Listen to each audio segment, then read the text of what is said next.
ಇಲ್ಲಿ ಬಿದ್ದವ್ರಿ ಬದ್ಲಿ ಕಡೆ ನೀರು ಆದ್ರೆ ಕಿಲಿ ಒಂದು ಆದ್ರೆ ಅದು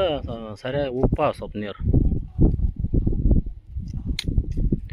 ಕಿಲಿ ಗಿಡದ ಬಲ್ರಿ ಕಿಲಿ ಒಂದು ಬೋರ್ ಅದ ಉಪ್ಪ ಕುಡಿಯೋಕೆ ಬರಲ್ಲ ಅವು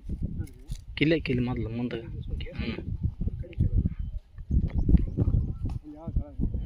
ಇಲ್ಲೇ ಬಗಲಾಗದ್ರ ನಮ್ಮ ಮ್ಯಾರಿ ತೆಳಗನೆ